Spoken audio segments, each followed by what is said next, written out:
Hello students, how are you? Today we are going to start next third lesson Sparrows. Author is K.A. Abbas. Let's start. This story is based on the idea that nobody is bad by birth. ਇਹ ਕਹਾਣੀ ਇਸ ਵਿਸ਼ੇ ਉੱਪਰ ਆਧਾਰਿਤ ਹੈ ਕਿ ਕੋਈ ਵੀ ਜਨਮ ਤੋਂ ਬੁਰਾ ਨਹੀਂ ਹੁੰਦਾ। ਇਫ ਵਨ ਇਜ਼ ਬੈਡ, ਜੇਕਰ ਕੋਈ ਬੁਰਾ ਹੈ ਜਾਂ ਜੇਕਰ ਕੋਈ ਬੁਰਾ ਹੁੰਦਾ ਹੈ ਤਾਂ there are bound to be some social or domestic reasons behind it. ਤਾਂ ਇਸ ਦੇ ਪਿੱਛੇ ਕੁਝ ਸਮਾਜਿਕ ਔਰ ਕੁਝ ਪਰਿਵਾਰਿਕ ਕਾਰਨ ਹੁੰਦੇ ਹਨ। This is what happens with a young man named Rahim Khan in this story. ਇਸ ਕਹਾਣੀ ਵਿੱਚ ਰਹੀਮ ਖਾਨ ਨਾਂ ਦੇ ਵਿਅਕਤੀ ਨਾਲ ਇਹੀ ਗੱਲ ਹੈਪਨ ਹੁੰਦੀ ਹੈ, ਵਾਪਰਦੀ ਹੈ। Rahim Khan has two ambitions in his life. Rahim Khan ਦੀਆਂ ਜ਼ਿੰਦਗੀ ਵਿੱਚ ਦੋ ਇੱਛਾਵਾਂ ਸਨ। First he wanted to join a touring circus. ਪਹਿਲੀ ਕਿਹੜੀ ਇੱਛਾ ਸੀ? ਉਹ ਟੂਰਿੰਗ ਸਰਕਸ ਵਿੱਚ ਸ਼ਾਮਿਲ ਹੋਣਾ ਚਾਹੁੰਦਾ ਸੀ। Secondly he wanted to marry a Hindu girl Radha. ਔਰ ਦੂਸਰੀ ਉਹ ਚਾਹੁੰਦਾ ਸੀ ਹਿੰਦੂ ਲੜਕੀ ਰਾਧਾ ਦੇ ਨਾਲ ਵਿਆਹ ਕਰਨਾ, ਕਿਉਂਕਿ ਆਪ ਮੁਸਲਮਾਨ ਸੀ ਲੇਕਿਨ ਉਹ ਹਿੰਦੂ ਲੜਕੀ ਨਾਲ ਵਿਆਹ ਕਰਨਾ ਚਾਹੁੰਦਾ ਸੀ।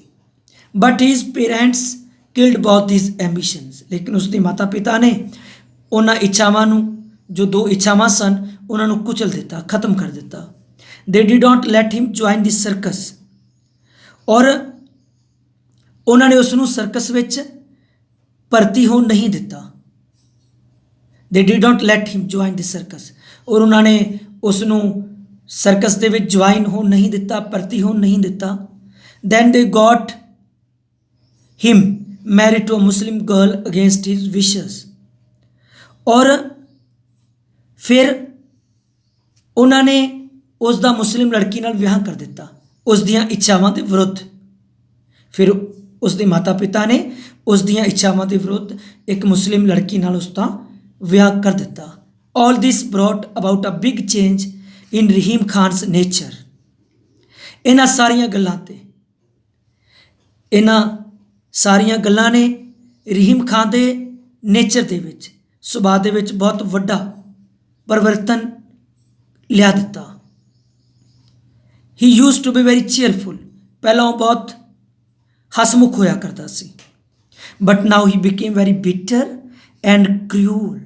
ਲੇਕਿਨ ਹੁਣ ਉਹ ਬਹੁਤ ਬਿਟਰ, ਬਹੁਤ ਕੌੜਾ ਔਰ ਬੇਰਹਿਮ ਬਣ ਗਿਆ ਸੀ। He had a grievance against society and family earlier. ਔਰ ਉਸ ਨੂੰ ਆਪਣੀ ਫੈਮਿਲੀ, ਆਪਣੇ ਪਰਿਵਾਰ ਔਰ ਸਮਾਜ ਦੇ ਖਿਲਾਫ ਗ੍ਰੀਵੈਂਸ, ਸ਼ਿਕਾਇਤ ਸੀ। He wanted to have his revenge on them. ਔਰ ਉਹ ਚਾਹੁੰਦਾ ਸੀ ਉਹਨਾਂ ਤੋਂ ਬਦਲਾ ਲੈਣਾ, ਉਹ ਉਹਨਾਂ ਤੋਂ ਬਦਲਾ ਲੈਣਾ ਚਾਹੁੰਦਾ ਸੀ। He took his wife to be the symbol of all failures. ਔਰ ਉਹ ਆਪਣੀ ਪਤਨੀ ਨੂੰ, he took his wife to be the symbol of all his failures. ਔਰ ਉਹ ਆਪਣੀ ਪਤਨੀ ਨੂੰ ਆਪਣੀਆਂ ਫੇਲੀਅਰਸ, ਆਪਣੀਆਂ ਅਸਫਲਤਾਵਾਂ ਦਾ ਪ੍ਰਤੀਕ ਸਮਝਦਾ ਸੀ। ਸੋ ਹੀ ਬੀਟ ਹਰ ਆਲਮੋਸਟ ਐਵਰੀ ਡੇ। ਇਸ ਲਈ ਉਹ ਲਗਭਗ ਹਰ ਰੋਜ਼ ਉਸ ਨੂੰ ਕੁੱਟਦਾ ਸੀ। ਹੀ ਇਲ ਟ੍ਰੀਟਡ ਦੀ ਚਿਲਡਰਨ। ਉਹ ਬੱਚਿਆਂ ਨਾਲ ਵੀ ਦੁਰਵਿਵਹਾਰ ਕਰਦਾ ਸੀ। ਔਰ ਆਪਣੇ ਬਲੌਕਸ, ਬਲਦਾਂ ਨਾਲ ਵੀ, ਉਹ ਬੱਚਿਆਂ ਔਰ ਜੋ ਬਲਦ ਸਨ ਉਹਨਾਂ ਨਾਲ ਵੀ ਬੁਰਾ ਸਲੂਕ ਕਰਦਾ ਸੀ। One day his wife and his sons left him in disgust. ਇੱਕ ਦਿਨ ਉਸ ਦੀ ਪਤਨੀ ਔਰ ਉਸ ਦੇ ਜੋ ਬੇਟੇ ਸਨ ਉਹ ਤੰਗ ਆ ਕੇ ਉਸ ਨੂੰ ਛੱਡ ਕੇ ਚਲੇ ਗਏ। And Rahim Khan was left alone in his life. ਔਰ ਰਹੀਮ ਖਾਨ ਆਪਣੀ ਜ਼ਿੰਦਗੀ ਵਿੱਚ ਇਕੱਲਾ ਰਹਿ ਗਿਆ। Then sparrows came in Rahim's life. ਫਿਰ ਉਸ ਦੀ ਜ਼ਿੰਦਗੀ ਦੇ ਵਿੱਚ, ਰਹੀਮ ਦੀ ਜ਼ਿੰਦਗੀ ਦੇ ਵਿੱਚ ਚਿੜੀਆਂ ਆਈਆਂ, ਸਪੈਰੋਜ਼, ਚਿੜੀਆਂ ਆਈਆਂ। And became the instrument of change in his heart. ਔਰ ਉਹ ਉਸ ਦੇ ਦਿਲ ਵਿੱਚ ਪਰਿਵਰਤਨ ਲਿਆਉਣ ਦਾ ਇੱਕ ਸਾਧਨ ਬਣ ਗਈਆਂ। ਦੇ ਕਿੰਡਲ ਦੀ hidden goodness of his heart. ਔਰ ਉਹਨਾਂ ਚਿੜੀਆਂ ਨੇ ਉਸ ਦੇ ਦਿਲ ਵਿੱਚ ਉਸ ਹਿਡਨ ਗੁੱਡਨੈਸ ਨੂੰ, ਉਸ ਲੁਕੀ ਹੋਈ ਚੰਗਿਆਈ ਨੂੰ ਫਿਰ ਤੋਂ ਕਿੰਡਲਡ ਕਰ ਦਿੱਤਾ, ਜਗਾ ਦਿੱਤਾ। Rahim Khan used to be a very cheerful boy in his youth. Rahim Khan ਆਪਣੀ ਜਵਾਨੀ ਵਿੱਚ ਬਹੁਤ ਹਸਮੁਖ ਲੜਕਾ ਹੋਇਆ ਕਰਦਾ ਸੀ। He was very fond of sports, ਖੇਡਾਂ ਦਾ ਬਹੁਤ ਸ਼ੌਕੀਨ ਸੀ। In wrestling, kabaddi, diving. Wrestling ਦੇ ਵਿੱਚ, ਕਬੱਡੀ ਦੇ ਵਿੱਚ, ਗੋਤਾਖੋਰੀ ਦੇ ਵਿੱਚ ਹੀ ਹੈਡ ਨੋ ਮੈਚ, ਉਸ ਦੀ ਕੋਈ ਬਰਾਬਰੀ ਨਹੀਂ ਸੀ। ਇਨ ਦੀ ਹੋਲ ਵਿਲੇਜ, ਸਾਰੇ ਪਿੰਡ ਵਿੱਚ। He had an intense desire, ਉਹ ਬਹੁਤ ਇੱਛਾ ਰੱਖਦਾ ਸੀ। ਇੰਟੈਂਸ ਡਿਜ਼ਾਇਰ, ਬਹੁਤ ਜ਼ਿਆਦਾ ਇੱਛਾ ਰੱਖਦਾ ਸੀ। To join a touring circus, touring circus ਵਿੱਚ ਸ਼ਾਮਿਲ ਹੋਣ ਦੇ ਲਈ। He fell in love with a Hindu girl, ਔਰ ਉਸ ਦਾ ਪਿਆਰ ਵੀ ਸੀ ਇੱਕ ਹਿੰਦੂ ਲੜਕੀ ਦੇ ਨਾਲ ਜਿਸ ਦਾ ਨਾਮ ਰਾਧਾ ਸੀ। And wanted to marry her, ਔਰ ਉਸ ਦੇ ਨਾਲ ਵਿਆਹ ਕਰਨਾ ਚਾਹੁੰਦਾ ਸੀ।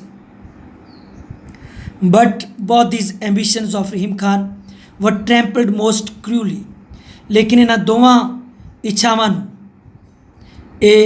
ਇੱਛਾਵਾਂ ਨੂੰ ਕੁਚਲ ਦਿੱਤਾ ਗਿਆ ਬਹੁਤ ਬੇਰਹਿਮੀ ਦੇ ਨਾਲ। ਜੋ ਰਹੀਮ ਖਾਨ ਦੀਆਂ ਜੋ ਦੋਵੇਂ ਇੱਛਾਵਾਂ ਸਨ ਉਹਨਾਂ ਨੂੰ ਕੁਚਲ ਦਿੱਤਾ ਗਿਆ। The first of his desires was smashed by his father, ਔਰ ਜੋ ਉਸ ਦੀ ਪਹਿਲੀ ਇੱਛਾ ਸੀ ਉਸ ਨੂੰ ਕੁਚਲ ਦਿੱਤਾ ਗਿਆ ਉਸ ਦੇ ਪਿਤਾ ਦੇ ਦੁਆਰਾ। ਹੀ ਥੋਟ ਇਟ, ਜੋ ਉਸ ਦਾ ਪਿਤਾ ਸੀ ਉਹ ਇਸ ਨੂੰ ਸਮਝਦਾ ਸੀ ਬਿਲੋ ਦੀ ਡਿਗਨਿਟੀ ਆਫ ਦੇਅਰ ਫੈਮਿਲੀ, ਆਪਣੇ ਪਰਿਵਾਰ ਦੀ ਪ੍ਰਤਿਸ਼ਠਾ ਦੇ ਖਿਲਾਫ।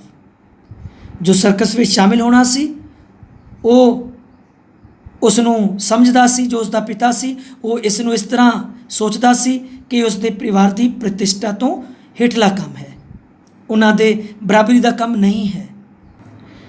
That their son should join a circus, ਤਾਂ ਕਰਕੇ ਉਹਨਾਂ ਦੇ ਬੇਟੇ ਨੂੰ ਇਸ ਸਰਕਸ ਵਿੱਚ ਜੁਆਇਨ ਨਹੀਂ ਕਰਨਾ ਚਾਹੀਦਾ।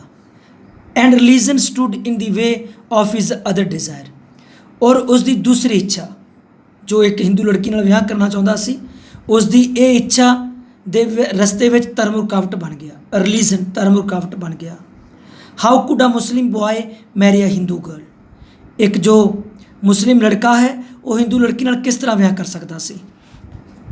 ਮੈਨੀ problems and quarrels could result from it, ਇਸ ਤੋਂ ਬਹੁਤ ਸਾਰੀਆਂ ਮੁਸੀਬਤਾਂ ਔਰ ਬਹੁਤ ਸਾਰੇ ਝਗੜੇ ਪੈਦਾ ਹੋ ਸਕਦੇ ਸਨ। Radha was married off to a middle aged bania, ਔਰ ਰਾਧਾ ਦਾ ਵਿਆਹ ਇੱਕ ਅਧੇੜ ਉਮਰ ਦੀ ਬਾਣੀਏ ਨਾਲ ਕਰ ਦਿੱਤਾ ਗਿਆ। And Rahim Khan was married to a Muslim girl against his wishes, ਔਰ ਰਹੀਮ ਖਾਨ ਦਾ ਜੋ ਵਿਆਹ ਸੀ ਉਸ ਦੀ ਮਰਜ਼ੀ ਦੇ ਖਿਲਾਫ ਇੱਕ ਮੁਸਲਮਾਨ ਲੜਕੀ ਦੇ ਨਾਲ ਕਰ ਦਿੱਤਾ ਗਿਆ। ਥੈਂਕਸ।